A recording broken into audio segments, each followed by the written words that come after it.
உங்கள் பேர் என்ன மேடம்? ஒரே குஷியாக இருக்கு. அம்மா யூடியூப் வர பாருங்க போ. நீ இப்போ பக்கத்தில் நீ வந்துடுவ யூடியூப்பில். பக்கம் நெல் போடா பக்கத்தில் இல்லைதா என்ன மேடம் இப்போ இப்படி அவனுக்கு எப்படி கற்றுக் கொடுக்க போறீங்க இதெல்லாம்? அப்போ நாளைக்கு காலையில் மேடம் அவன் போட்டோ அடிக்கிற மாதிரி என்ன பண்ணுவான் அவன்? சொல்லுங்கள் மேடம். பேர் என்ன மேடம்? சுகன்யா. சுகன்யா. நீங்கள் உங்களுக்கு ஆக்சிடென்ட் ரேப் இருந்துச்சு எவ்வளோ காலம் வந்துச்சு? எவ்வளோ காலமாக இருந்துச்சு? எனக்கு தெரிஞ்சு ஒரு 9-10 இயர்ஸ் வரைக்கும். அதுவும் ரெகுலராக இருக்காது சார். எப்பயாச்சும் ஒரு 6 மந்த் ஒன்ஸோ எப்பயோ ரேர் தான். அது ஏதோ ஒரு ஃபீலிங் நம்ம மேரேஜ் ஆனனால அப்படின்னு நினச்சிட்டு நான் அதை விட்டுறது அவ்வளோ இது பண்ணிக்கிறல. சரி. ஆஃப்டர் ஒரு 7 மந்த்துக்கு முன்னாடி உங்கள் கிளாஸ் ஒரு 2 கிளாஸ் இருந்தது ரிலேட்டடாக ஃபேஸ்புக்கில் நீங்கள் போட்டிருந்தீங்க. அப்போ நான் உங்கள் கிளாஸ் பார்க்கும்போது தான் ஹஸ்பண்ட்டை சொல்லியிருந்தேன். அவர் தான் இதுதான்ப்பா நீ ஏன் இவ்வளோ நாள் சொல்லலைன்னு சொல்லிட்டு அப்புறம் என்னை கிளாஸுக்கு உட்கார வச்சாங்க. ஒரு 2 கிளாஸ் கரெக்டாக உட்காந்தேன். ஆஃப்டர் இப்போ ஒரு 6 மந்த் ஆகுது. அந்த மாதிரி ஃபீலிங் எதுவுமே இன்ன வரைக்கும் வரல. அதுக்கு நல்லா பார்த்துக்க டிவைன் ஃபைஸ் சொல்லணும். சரிங்களா? நான் என்ன சொல்கிறேன் மேடம், இந்த நம்ம ஆளுங்களாம் வந்து யாருக்கும் ஷேர் பண்ண யார்கிட்ட போய் சொல்கிறது யார் நம்புவா? அது என்னன்னு தெரியல சார். மேரேஜ் அது நம்ம கனவுல வருதோ அப்படிங்கிற ஒரு மாதிரி யாரும் ரியலாக நடக்கிற மாதிரி அந்த ஃபீல். ஏஸ் அப்படி எல்லாமே ரியலாக இருக்கும். சில பேருக்கு பண்ண உடம்புல காயம் படும். காயம் இல்லை சார், ஆனால் வலி பெயின் ஏற்பட்டிருக்கு. ஏஸ் அதான் சொல்கிறேன். இதுக்கெல்லாம் வந்து வருங்க மேடம். ரொம்ப ஆச்சரியமாக இருக்கும் என்னடா நடக்குதுன்னு. ஆம்பளைங்க வரும் பொம்பளைங்களும் வரும். ஆனால் யார்கிட்ட போய் சொல்கிறது? யார் நம்புவா? இதானே? ஸோ இந்த மாதிரி நம்ம தெளிவாக சொல்லும்போது தான் பொம்பளைங்க ஆமாம் இருக்கா இந்த மாதிரி இருக்கா ஐயோ அங்கே இருக்க அந்த மாதிரி வந்து எங்களுக்கு பேசும்போது தான் நாங்கள் வந்து ஹெல்ப் பண்ண முடியும். நீங்கள் சொன்னோடனே எனக்கு அது ஆக்சுவல் லைஃப்னே எனக்கு தெரிஞ்சு இல்லைன்னா கனவு ஏதோ ஒன்று என்ன சொல்றது வேறு மாதிரி ஒரு திங்கிங் இல்லை நம்ம ஹஸ்பண்டு அந்த ஒரு மாதிரி திங்கிங். ஆமாம் மேடம். அந்த மாதிரி இதுலேயே நான் அப்படியே இருந்துட்டேன் சார். எனக்கு இன்னொன்று டெலிவரி ஆன சமயம் வந்து ஒரு 1 மந்த் கழிச்சு எனக்கு ஃபேமிலி பிளானிங் பண்ணியிருந்தாங்க. அப்போ பார்த்தீங்கன்னா எனக்கு கையில் போட்டு மயக்க இன்ஜெக்ஷன் கொடுத்துருந்தாங்க.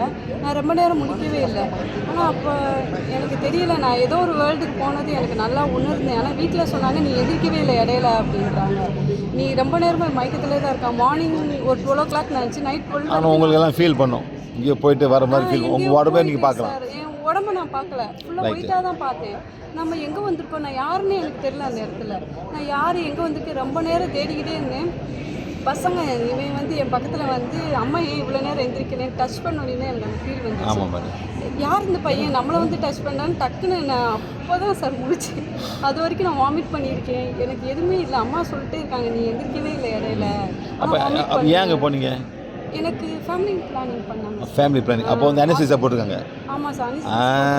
நான் ரொம்ப அந்த அனஸ்தீசியா பண்ணும் போதெல்லாம் நடக்கும் மேடம். எனக்கு மேடம் சில கூட போட்டால் திருப்பி வர மாட்டாங்க. ஃபுல் கோமாயிரும். பயந்தே சார்.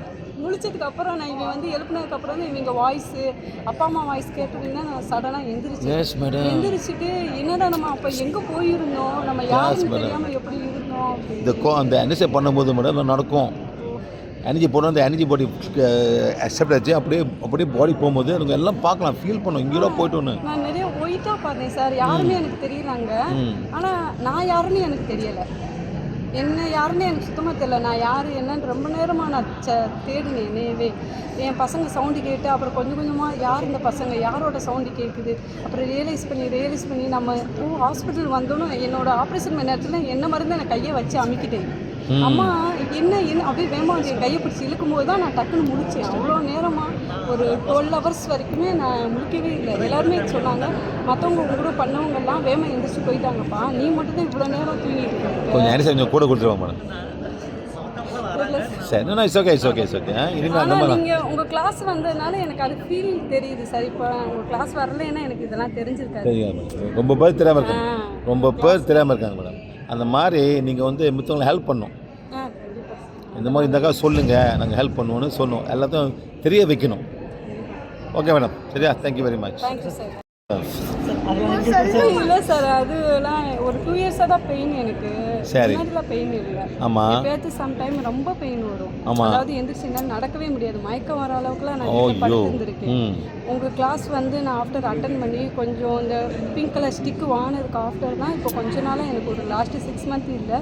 லாஸ்ட்டாக இப்போ இங்கே வர்றதுக்கு ஒரு 1 மந்த்துக்கு முன்னாடி வந்துச்சு. ஹஸ்பண்ட் வீட்டில் இல்லை. அப்புறம் நான் சித்ரா மேம் பேசினேன். அவங்க சும்மா கார்ட்ஸ் வருதுப்பா உனக்கு அப்பப்போ நீ 7th பேஜ் ரெகுலராக படி, அந்த கார்ட்ஸ் ரிலீவ் ஆகிடுச்சுன்னா உனக்கு பெயின்ஸ் ரிலீவ் ஆகும் அப்படின்னாங்க. நான் ஹீல் பண்ணிங்களா போன் வச்சு? நான் ஹீல் பண்ணேன். அவ்வளோதான் மேடம். பீரியட்ஸ்க்கு முன்னாடி முன்னாடி ஃபீல் பண்ணிக்கிருவேன். அவ்வளோதான். அதனால அந்த சமயம் எனக்கு வராது சார். ஏன்னா ரொம்ப சிரமம் எனக்கு. Very good madam, take care. Okay, thank you so much.